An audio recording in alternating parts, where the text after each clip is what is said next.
वन्य प्राण्यांसाठी जंगलात जर पाणवठे व्यवस्थित असले तर त्यांना गावाकडे येण्याचं कारण राहत नाही। कारण काही जंगलात पाणवठे आहे पण त्यात पाणी नाही, आणि ज्या काही पाणवठे आहे तिथे पाणी आहे पण तिथे पाणी पिण्यासाठी जात नाही। पण जिथे पाणी नाही त्या पाणवठ्यात पाणी ठेवण्यासाठी जंगलातील अधिकाऱ्यांनी आणि प्रशासनाने काहीतरी उपाययोजना करावी। त्यामुळे वन्य प्राणी हे आमच्या शेतात येणार नाही आणि गावाकडे पलायन करणार नाही। गावाकडे पलायन केलं तर नागरिकांना त्रास होण्याची शक्यता आहे, आणि शेताकडे पलायन केलं वन्य प्राण्यांनी तर शेती नुकसान होऊन जाते। त्यामुळे प्रशासन आणि जंगल वन खात्याने पाणवट्यात पाणी कसे राहील आणि जिथे वन्य प्राणी पाणी पिण्यासाठी येते त्या पाणवट्यात पाणी कसे राहील याची जबाबदारी घ्यावी, किंवा तिथे नियोजन करावे तसे। त्यामुळे वन्य प्राण्यांना पाणी पिण्याची सुविधा होईल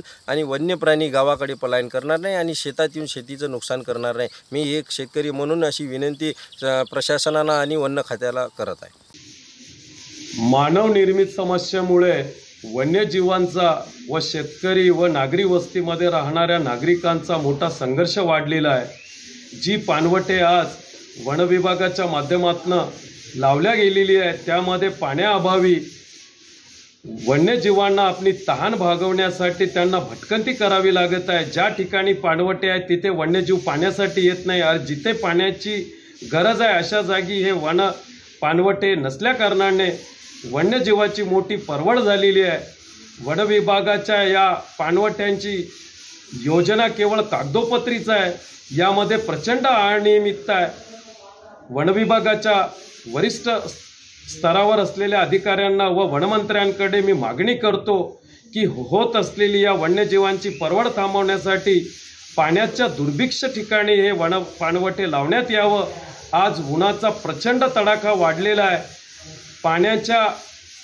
पिण्याच्या पाण्याच्यासाठी अर्थ टाहो या वन्य प्राण्यांचा आहे। त्यामुळे होत असलेली वन्य प्राण्यांची गैरसोय लक्षात घेता व मानवी वस्तीमध्ये होत असलेलं त्यांचं अतिक्रमण व पाण्यासाठी शेतीमध्ये त्यांची धाव होत असल्याने शेतमालाची मोठी नासधूस होत आहे। हा संघर्ष टाळण्यासाठी पाणवट्यामध्ये पाणी टाकून या वन्यजीवांची ताण भागवावी अशी मागणी मी एक पर्यावरणवादी व शेतकरी म्हणून राज्य शासनाकडे मागणी करतो। उन्हाळा सुरू झाला आहे। उन्हाळ्यात हा उन्हाळा पूर्ण लाही करणारा उन्हाळा आहे। यातच वन्य प्राण्यासाठी जिथे जिथे वन विभागाने पाणवटे तयार केले होते त्या पाणवट्यात कुठेही पाणी मिळत नाही आहे। त्यामुळे वन्यजीव हे गावाकडे शहराकडे वळत असल्यामुळे भीतीचे वातावरण निर्माण होत आहे। मला तुमच्या माध्यमातून वन विभागाला हे सांगू इच्छितो की जिथे पाणवटे आहे त्या पाणवट्यात पाणीही ठेवा। त्यामुळे काय होऊन राहिलं की वन्यजीवाला पाणी मिळेल, त्या पाण्यामुळे वन्यजीव कुठल्याही प्रकारच्या शहरात किंवा गावात येणार नाही व कुठल्याही प्रकारची हिंसा होणार नाही, आणि त्यांना मुबलक पाणी मिळालं पाहिजे। मुबलक पाणी जर मिळालं नाही तर ते शहराकडे वळतील आणि त्यामुळेच मोठ्या प्रमाणात वन्यजीवाचे आणि माणसाचे सुद्धा नुकसान होऊ शकते। यासाठी मी तुम्हाला तुमच्या माध्यमातून वन विभागाला सूचित करण्यात येते की लवकरात लवकर पाण्याची व्यवस्था जिथे जिथे पाणवटे आहे त्या पाणवट्यातच व्हायला पाहिजे, एवढंच सांगतो।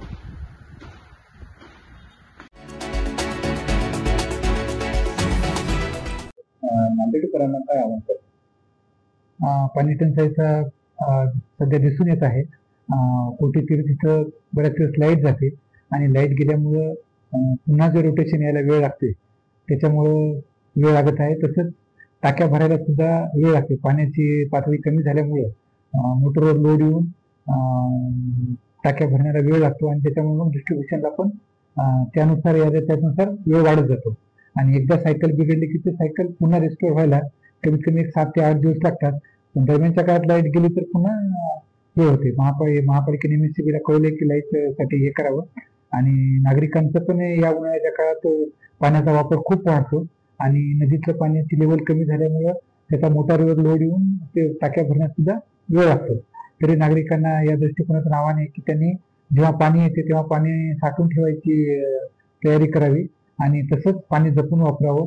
आणि जवळपास सगळे लोक जे टेल एंडला असतात ते मोटारी वापरतात. त्या मोटारी वापरामुळे पण शेवटच्या याच्यावर पाणी जात नाही. तरी नागरिकांनी आवश्यकतेप्रमाणे म्हणजे मोटारी वापरूच नाही, तथापि सगळ्यांना पाणी पुरेल या दृष्टिकोनातून प्रत्येकाने मोटारीचा वापर करावा, या दृष्टिकोनातून मी आवाहन करतो.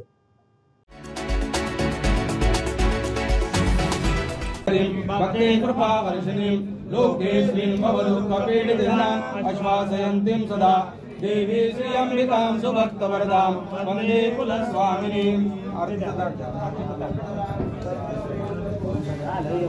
आयुः आरोग्य ऐश्वर्य अभिवृद्ध्यर्थं मनोइच्छित कामना सिद्ध्यर्थं श्री महाकाली महालक्ष्मी महासरस्वती दुर्गा देवता प्रीत्यर्थम अभिषेक पूजन अहम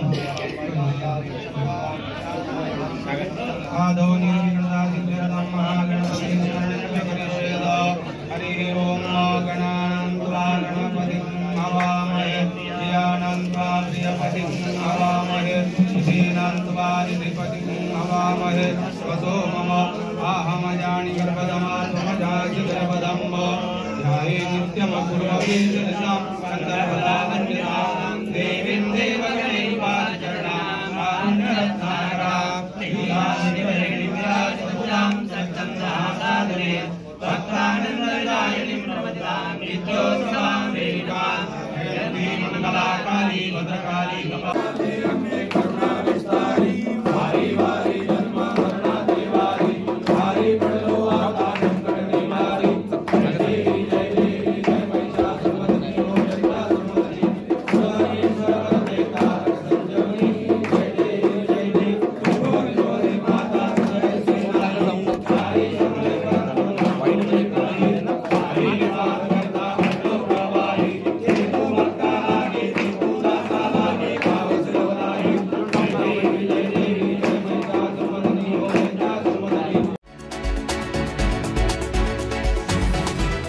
सन्माननीय या सर्व पदाधिकाऱ्यांना विनंती आहे मंचावर. आज या ठिकाणी सर्व पक्षीय महात्मा ज्योतिबा फुले या ठिकाणी यांची जयंती आहे. आज मी या ठिकाणी सर्व संजयजी केनेकर साहेब नागरिकांना विनंती करतो की महात्मा ज्योतिबाजी फुले आणि आई सावित्रीबाई फुले यांनी जे आज मुलींच्या शिक्षणासाठी त्या काळात जो परिश्रम घेतला आणि त्यामुळेच आज मुली शिकून उच्च स्तरावर जाऊ शकल्या. मी आजच्या त्यांच्या जयंतीच्या निमित्त मी सगळ्यांना विनंती करणार आहे की त्यांनी जे आपल्याला जे मार्गदर्शन केलंय ते मार्गदर्शन घेऊन आपण पुढे काम करावं, हीच सगळ्यांना विनंती. महात्मा ज्योतिबा फुले यांच्या जयंतीनिमित्त सगळ्यांना शुभेच्छा. धन्यवाद. क्रांतिशौर्य महात्मा ज्योतिबा फुले यांची आज जयंती आहे. महात्मा ज्योतिबा फुले यांनी शिवाजी महाराजांची समाधी शोधून काढली. शिवाजी महाराजांवरचा पहिला पोवाडा लिहिणारे महात्मा ज्योतिबा फुले. शेतकऱ्यांच्या आसूडद्वारे हा ग्रंथ लिहून त्यांनी शेतकऱ्यांच्या त्या काळामध्ये समस्या मांडल्या आणि विविध उपाय त्यांनी सांगून ठेवलेले आहेत. त्याबरोबर जर कुठलंही सरकार चालेल तर मला नाही वाटत की शेतकऱ्यांची आत्महत्या होती. महात्मा फुलेंचं शैक्षणिक कार्य सगळ्या जगाला माहिती आहे. महात्मा फुले यांनी आपली पत्नी सावित्रीबाई फुले यांना प्रोत्साहन देऊन शिकवून शिक्षिका आणि मुख्याध्यापक बनविली आणि भिडेवाड्यामध्ये त्यांनी शाळा चालवली. म्हणून आज सगळ्या महिला शिकतायत. म्हणून खऱ्या अर्थाने जर आद्य शिक्षक जर कोण असतील तर हे दाम्पत्य आहे. महात्मा फुले आणि सावित्रीबाई फुले यांचं शिक्षणातलं योगदान हे प्रचंड आहे आणि म्हणून शासनाने केवळ दिखावा न करता महात्मा फुले यांना आणि या दाम्पत्याला खरं म्हणजे ते महात्मा आहेत, त्यांना कुठल्या आता पुरस्काराची गरज नाही, परंतु एक जनमानसाची मागणी आहे की यांना भारतरत्न मिळालं पाहिजे. ते सरकार देण्याच्या बाबतीमध्ये सिरियसली गांभीर्याने विचार करायला असं मला वाटतं आणि ते होणं गरजेचं आहे. हा महाराष्ट्र छत्रपती शिवाजी जिल्हा परिषद नांदेडच्या वतीने आज सर्व कर्मचारी आणि अधिकारी यांच्या संयुक्त विद्यमाने आज महात्मा ज्योतिबा फुले जयंती आम्ही आज साजरी करत आहोत। आज जिल्हा परिषदमध्ये महात्मा ज्योतिबा फुले जयंती यांच्या निमित्ताने आज रक्तदान शिबिर पण आयोजित करण्यात आलेलं आहे। या रक्तदान शिबिरामध्ये आमचे सर्व विभाग प्रमुख आणि आमचे सर्व कर्मचारी माननीय मुख्य कार्यकारी अधिकारी मेघना कावली मॅडम यांच्या मार्गदर्शनाखाली आज आम्ही रक्तदान शिबिर पण आयोजित केलेलं आहे आणि दिनांक 14 एप्रिल रोजी डॉक्टर बाबासाहेब आंबेडकर जयंती यांच्या निमित्ताने सुद्धा अधिकारी आणि कर्मचारी यांच्या संयुक्त विद्यमाने सुद्धा विविध कार्यक्रम आमच्या जिल्हा परिषदमध्ये आम्ही आयोजित केलेले आहे।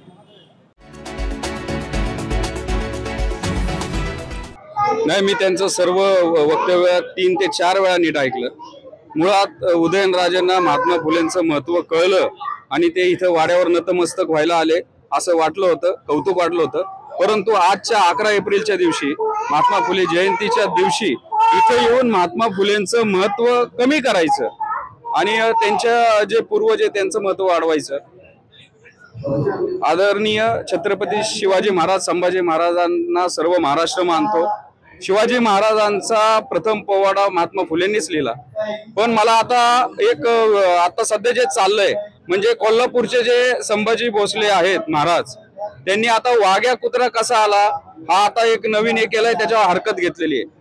औरंगजेब नको, वाघ्या कुत्रा नको, आता दुसरे जे सातारचे महाराज आहेत त्या सातारच्या महाराजांना महात्मा फुलेंनी 1 जानेवारी 1948 साली भिडेवाडा येथे पहिली मुलींची शाळा चालू केली। याच्यावर आता त्यांचा आक्षेप आहे आणि एक नवा शोध आता उदयनराजेंच्या माध्यमातून लागतोय नक्कीच हा।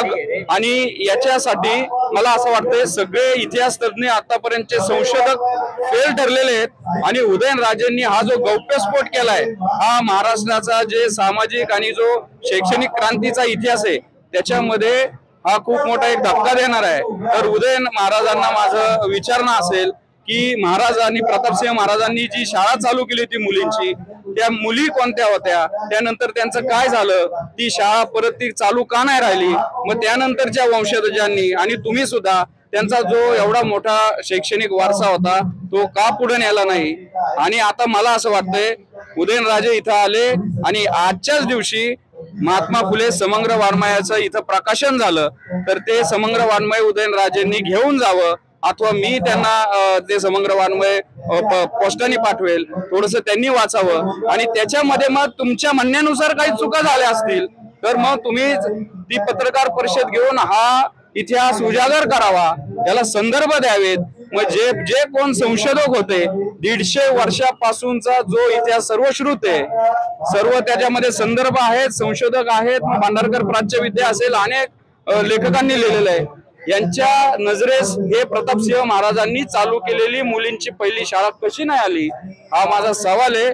मी म्हणतो आता नवीन इतिहास संशोधक निर्माण होता, ते एक संभाजी महाराज कोल्हापूरचे आता ते नवीन एक इतिहास लिहितात, ते त्यांना पाहिजे तसा इतिहास आता लिहायचं चालू आहे असं मला वाटतं। औरंगजेब नकोय, वाघ्या कुत्रा नकोय, दादोजी कोंडदेव नकोय आणि आता उदयन महाराजांना पहिल्या मुलींच्या शाळेचे प्रणेते महात्मा फुले नकोयत तर महात्मा फुले अनुकरण करतात।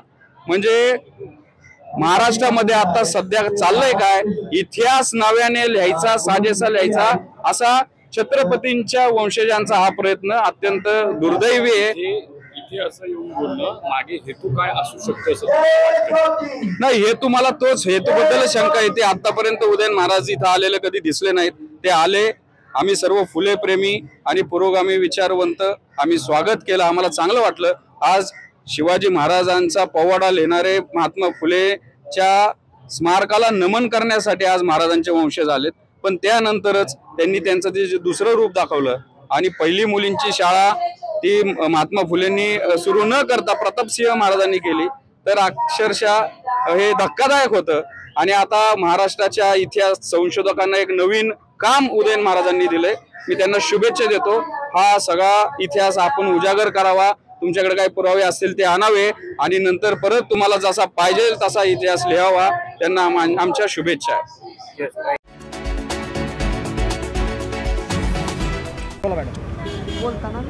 आज राष्ट्रवादी काँग्रेस शरदचंद्र पवार पक्ष महिला आघाडीच्या वतीने आमचे नेते माननीय जयंत पाटील साहेब यांच्या मार्गदर्शनाखाली या केंद्र सरकारने त्याचबरोबर महाराष्ट्र सरकारने आत्ताच्या वाढत्या महागाईत भरीत भर म्हणून महिलांच्या जिव्हाळ्याचा असलेला प्रश्न गॅस दर वाढ करून महिलांच्या डोळ्यात पाणी आणायचं काम या सरकारनं केलेलं आहे। सध्याच्या पाहता परिस्थितीत महागाईचा दर हा उच्चांकी होत जात आहे आणि इंधन गॅस हा घरगुती वापरातला रोजचा एक अतिरिक्त भाग झालेला आहे आणि या दरवाढीमुळे महिलांच्या महिन्याच्या बजेटीमध्ये पूर्णपणे कोलमलेलं आहे, बजेट त्यांचं कोलमलेलं आहे। या सरकारनं जे काही वाढ केलेली आहे ही वाढ न सोसणारी आहे। तरी आज राष्ट्रवादी काँग्रेस पक्ष महिला आघाडीच्या वतीने सांगली जिल्हा ग्रामीण विभागाच्या आमच्या जिल्हाध्यक्षांच्या वतीने आम्ही हे आंदोलन छेडत आहे आणि या आंदोलनाच्या द्वारे आम्ही या सरकारचा निषेध व्यक्त करत आहेत। लवकरात लवकर ही दरवाढ त्यांनी थांबवली पाहिजे आणि महिलांना दिलासा दिला पाहिजे अशी आम्ही समस्त महिलांच्या वतीने सरकारला आवाहन करत आहोत की ही दरवाढ थांबवून महिलांना दिलासा द्यावे आणि जर अशीच दरवाढ वाढली तर आम्ही रस्त्यावर प्रसंगी उतरून मोठं आंदोलन छेडू।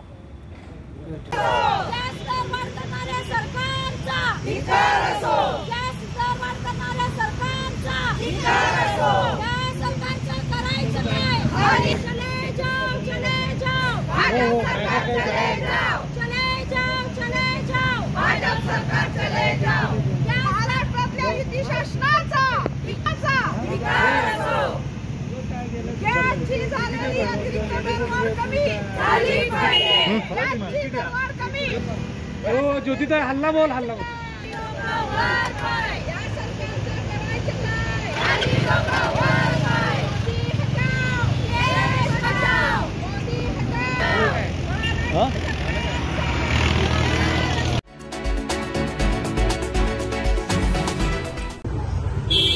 महात्मा ज्योतिबा फुले आणि सावित्रीबाई फुले या दोन दाम्पत्यांनी खऱ्या अर्थाने आपल्या बहुजन समाजाच्या जीवनामध्ये आमूलाग्र बदल करण्यासाठी शिक्षणाची क्रांती आणली। महात्मा ज्योतिबा फुले हे एक असं व्यक्तिमत्व होतं की स्वतः अतिशय व्यवस्थित सदन परिवारातले होते। त्यांचा स्वतःचा एक चांगला असा व्यवसाय होता। स्वतः ते पुणे नगरपालिकेचे नगरसेवक म्हणून देखील त्यांनी त्या काळामध्ये काम केलं होतं। परंतु असं असताना देखील महिलांच्या शिक्षणासाठी काहीतरी आपण व्यवस्था उभी केली पाहिजे म्हणून खऱ्या अर्थाने आपल्या पत्नी सावित्रीबाई फुलेंना शिक्षिका बनून त्यांनी महिलांच्या शिक्षणाची व्यवस्था उभी केली। शेण असेल दगडा असेल असे खाऊन त्यांनी बहुजन समाजाला शिक्षणाची व्यवस्था केली। त्याच्यातून आज आपण पाहतोय की सगळीकडे महिला पुढे जाताना आपण पाहतोय। त्याचं सगळं श्रेय जर कोणाला द्यायचं असेल तर ते महात्मा ज्योतिबा फुलेंच्या दूरदृष्टीला द्यावं लागेल। खऱ्या अर्थाने महात्मा फुलेंनी फक्त स्त्री शिक्षण एवढ्यापुरतंच मर्यादित न राहता छत्रपती शिवाजी महाराजांच्या चरित्रावर खऱ्या अर्थाने जर कोणी अभ्यास केला असेल आणि तो जर खरा इतिहास समाजापुढे आणण्याचं काम कोणी केलं असेल तर ते महात्मा ज्योतिबा फुलेंनी केलं होतं। आणि म्हणून या महात्मा ज्योतिबा फुलेंच्या आजच्या जयंतीच्या निमित्ताने आम्ही या संगमनेर शहरातील महात्मा ज्योतिबा फुलेंच्या पुतळ्याला माल्यार्पण केलेलं आहे, त्यांना अभिवादन केलेलं आहे। मी एवढंच इच्छा आपल्या सगळ्या संगमनेरकरांकडून आणि सगळ्या तमाम हा व्हिडिओ पाहणाऱ्या सगळ्या लोकांकडून इच्छा व्यक्त करतो की ज्या पद्धतीने ज्या विचारांनी महात्मा ज्योतिबा फुले आणि सावित्रीबाई फुले संपूर्ण आयुष्यभर जगले त्या विचारावर खऱ्या अर्थाने राहण्याचं काम आपण सगळ्यांनी केलं पाहिजे।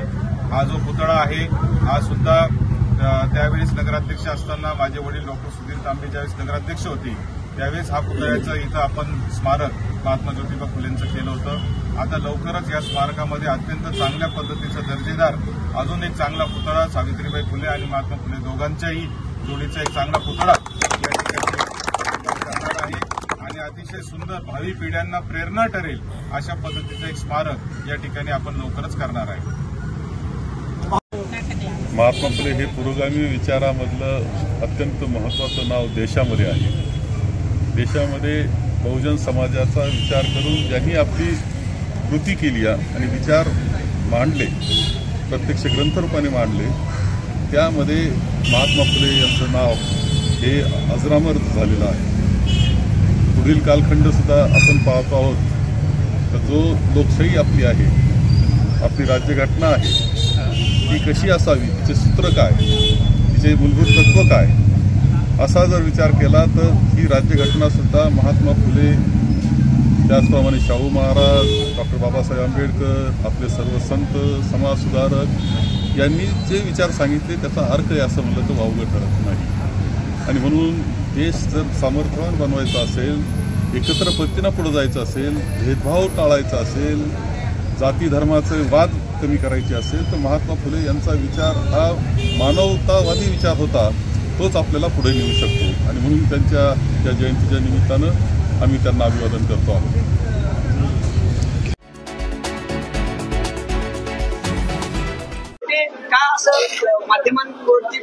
हा प्रश्न तुम्हाला सरकारला विचारायला पाहिजे, कारण का असंवेदनशीलपणा हा कशासाठी आणि गरब कष्ट करणार. जो एसटी चालक आहे तो कष्ट करणार आहे, त्याचा हातावरचं पोट आहे, तो बिचारा काय करेल पगार एखादा महिना. त्याच्यामुळे माझी या सरकारला विनम्र विनंती आहे की या गरीब कष्ट करणाऱ्यांचे पगार हे वेळेवर झालेच पाहिजेत. ही आग्रहाची भूमिका कुणाची राहिली, माणुसकीची भूमिका आहे. केंद्रीय खासदारांना आंदोलन करावं लागतं, एवढी महाराष्ट्राची वाईट परिस्थिती आहे का? आता पैसे त्या रस्त्यावर पडलेले आहेत, त्याच्यामुळे मला असं वाटतं आता बनेश्वरचा रस्ता हा 2 तारखेला आम्ही नारळ फोडायला जाणार आहे, त्याच्यामुळे तो विषय फार न वाढवता आता तो रस्ता कसा होईल. आणि तुमच्या सगळ्यांचं मी ते स्वागत करीन, तुम्ही सगळे दर्शनाला रुग्णालयाचा जो खरं तर वाद आहे ना, जी घटना घडली ती दुर्दैवी आहे सगळं बोलतात, पण आता मंगेशकर कुटुंबियावर देखील थेट टीका होती. वडेट्टीवार म्हणाले की मंगेशकर कुटुंबीय ही टोळी आहे लुटणारी महाराष्ट्रातली. मी काही स्टेटमेंट ऐकलेलं नाही त्याच्यावर, मी काय त्याच्यावर बोलू शकत नाही, पण एवढं जरूर म्हणेन की हॉस्पिटल आणि म्हणजे पूर्ण प्रशासन तिथलं हॉस्पिटलचं हे अर्थातच जबाबदार. माझा स्वभावच तसा आहे, तो 1 दिवसात बदलला नाही. माझा बोलण्याचा शुद्ध होता. काही विषय असतात त्याच्यावर न बोलणं रामकृष्ण हरी. गेले 5 वर्षात समाजाजवळचा जो महादेवपुत्राचा पुतळा तो मुद्दा आहे, तर भूमिका काय? माझी भूमिका नाही. आज इतिहासावर भूमिका इतिहासकारांनी घेतली पाहिजे. मला असं वाटतं राजकारण आणि इतिहास याची गल्लत करू नये. जे इतिहासात ते तज्ञ आहेत त्यांचं जे काय मार्गदर्शन असेल तेच योग्य. काही महापुरुषांबद्दल वक्तव्य करण्यासंदर्भात एक कायद्याच्या संदर्भात चर्चा सुरू आहे. स्पष्ट भूमिका मांडली की जर कायदा आला तर जे वाचनवीर आहेत त्यांना कुठेतरी महाराष्ट्र सरकारने प्रस्ताव द्यावा, आम्ही सगळे त्याच्यावर चर्चा करू. आणि अर्थातच महापुरुषांवर कोणीही चुकीचा शब्द काढला तर कायदा पुढचा होईल तेव्हा होईल, पण आजही महाराष्ट्रातला स्वाभिमानी मराठी माणूस ते सहन करणार नाही. संदर्भात एक प्रश्न आहे. 10,500 कोटी ज्या कंपन्या आहेत महाराष्ट्रातल्या त्यांचा उच्च कारभार पुन्हा एकदा आलाय. शेतकऱ्यांना पैसे जात पण खर्च मात्र त्यांचा वाढलाय.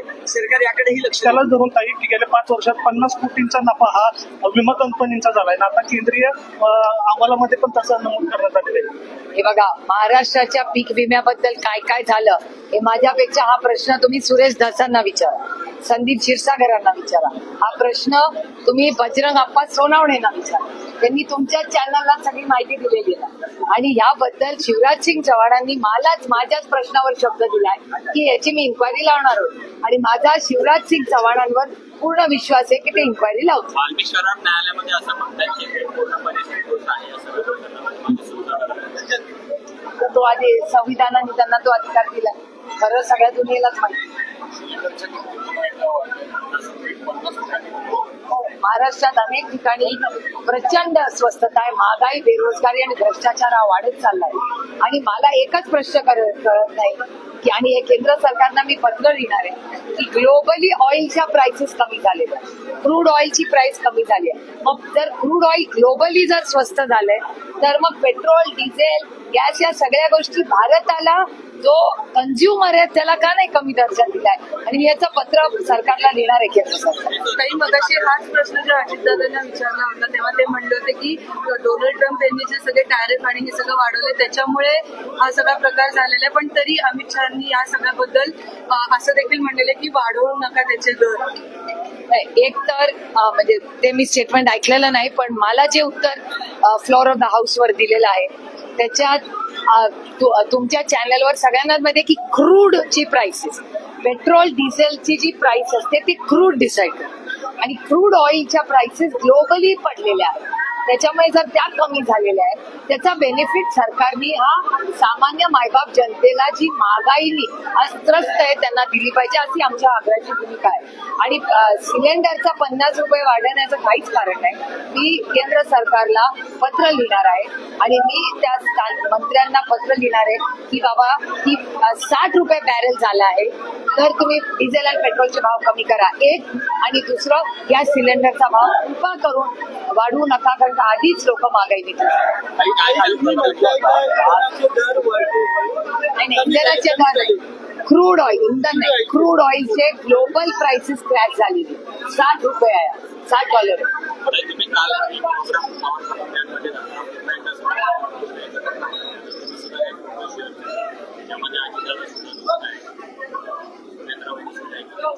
अहो त्यांच्याच मुलाचं होतं नाही कसं आहे फॅमिलीचे गोष्टी ह्या फॅमिलीतच असल्या पाहिजेत।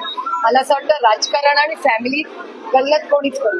आणि काल जयचा आणि ऋतूचा काल त्यांची एंगेजमेंट सेरेमनी झाली, आम्हाला मनापासून आनंद झाला की आमच्या घरात आणखीन एक लेक येते आणि एक आनंदी सोहळा। काल सगळेच आमचे ज्येष्ठ आशा काकी होत्या, काल आमच्या सुमती काकी हम्पीवरनं आवर्जून उपस्थित होत्या, सगळेच होते आणि मध्येच आमच्या घरात एक खूप दुर्दैवी घटना झाली। आमच्या काकी भारती काकी गेल्यानंतर त्याच्यातूनच जेव्हा आमचं कुटुंब सावरत होतं तेव्हा ही एंगेजमेंट होते। त्याच्यामुळे आम्हाला एक या सगळ्या अडचणीच्या काळात दुःखाच्या काळामध्ये एक आनंदाचा कालचे संध्याकाळ ही कुटुंबाला मिळेल।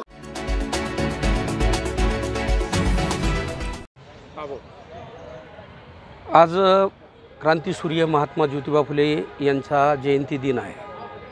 आम्ही सर्वांच्या वतीनं या महामानवाला अभिवादन केलं आहे। खरं तर महात्मा ज्योतिबा फुलेंचं कार्य हे सर्वसामान्यांपर्यंत जाणं अत्यंत आवश्यक आहे।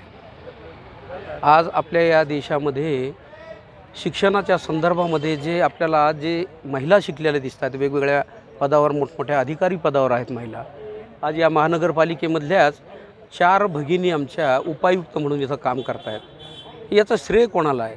याचं श्रेय महात्मा ज्योतिबा फुले यांना आहे, ज्यांनी शिक्षणाचं महत्त्व हे समाजाला विशद करून समाजाने शिकलं पाहिजे। आणि यासाठी त्या काळामध्ये महिलांना शिक्षणांना जी बंदी होती त्या विरोधामध्ये आवाज उठवून आपल्या पत्नीला त्यांनी सर्वप्रथम शिकवलं। अशा महात्मा ज्योतिबा फुलेंमुळंच आज बहुजन समाज जो आहे, सर्वसाधारण उपेक्षित समाज जो आहे, हा शिकला मोठ्या पदापर्यंत आला, मोठ्या हुद्द्यापर्यंत आला। याचं खऱ्या अर्थानं श्रेय हे महात्मा ज्योतिबा फुले यांच्या विचारसरणीला आहे। आणि म्हणून जयंती साजरं करणं म्हणजे काय, त्यांच्या विचारांचा आपण अंगीकार करणं आणि त्या विचाराला आपण स्वीकारून खऱ्या अर्थानं त्यांना अभिवादन करणं हीच खऱ्या अर्थानं जयंती साजरी करणं असल्या कारणानं मला असं वाटतं प्रत्येकाने शिकावं, सुसंस्कृत व्हावं आणि समाजासाठी आपण कुठंतरी कामी यावं, हीच महात्मा ज्योतिबा फुले यांना आदरांजली आहे। मी सर्वांच्या वतीनं महात्मा ज्योतिबा फुले यांना भावपूर्ण आदरांजली अर्पण करतो। हो, आज 198वी जयंती आहे, पण आजही महात्मा फुलेंना उपेक्षित ठेवण्यात येतं आहे। त्यांच्या चित्रपटाला सुद्धा आता आज चित्रपट येतोय, त्याला सुद्धा विरोध केला नाही, हे खूप गैर आहे। खरं तर मी तुम्हाला सांगतो, महात्मा ज्योतिबा फुलेंनी सर्व समाज घटकांना न्याय देण्याचं कार्य केलं। महात्मा ज्योतिबा फुलेंना कुठल्या एका जातीमध्ये आपल्याला बंदिस्त करता येणार नाही। त्यांचं कार्य ज्यांना न्याय मिळाला नाही, ज्यांना सर्व शिक्षणापासून तर सर्व गोष्टीपर्यंत वंचित ठेवण्यात आलं, त्यांच्यासाठी त्यांनी कार्य केलं। अगदी ब्राह्मण समाजामधल्या एका विधवेच्या मुलीला महात्मा ज्योतिबा फुलेंनी दत्तक घेतलं, म्हणजे असं त्यांना एका समाजामध्ये बंदिस्त करतानाच येणार नाही ना। त्यांनी सर्व समाज घटकांसाठी कार्य केलं, तर मला असं वाटतं की त्यांच्या कार्याला उपेक्षित ठेवणं हा त्यांच्या विचाराशी प्रतारणा केल्याचा एक मला वाटतं की केल्यासारखं होईल। आणि म्हणून त्यांचा चित्रपट असो काही असो, त्याला तुम्ही जातीय अँगलनं न घेता एक वास्तववादी अँगलनं जर घेतलं, महात्मा ज्योतिबा फुलेंचे अनेक मित्र हे ब्राह्मण होते। आणि मला असं वाटतं की ही विचारधारा जी आहे आपल्या महाराष्ट्राची, ही संत आणि समाजसुधारक या दोघांनी या महाराष्ट्रामध्ये समाजासाठी काम केलं। आणि म्हणून महाराष्ट्रामधला समाज हा अत्यंत शिक्षणापासून तर सर्व गोष्टींच्या दृष्टीनं प्रगतशील राहिला। अशा महामानवांच्या विचारांना विरोध करू नये, तो कोणीच करू नये, असं मला या ठिकाणी सांगावंसं वाटतं। क्रांतीसूर्य महात्मा ज्योतिबा फुले यांची 198वी जयंती मोठ्या धूमधडाक्यामध्ये संपूर्ण देशभरात आणि राज्यभरामध्ये साजरी केल्या जात आहे। मी कोटी कोटी वंदन त्यांना या ठिकाणी अभिवादन करतो। आणि खरं तर आज महात्मा ज्योतिबा फुले यांच्या विचाराचा विसर काही लोकांना पडत असला तरी हा विचार आपण कायम आयुष्यभर स्मरणात ठेवावा आणि या विचारानेच निश्चितपणे देश आणि राष्ट्र आपलं पुढं जाऊ शकतं या मताचा मी या ठिकाणी आहे। मी आज महात्मा फुलेंना वंदन करतो।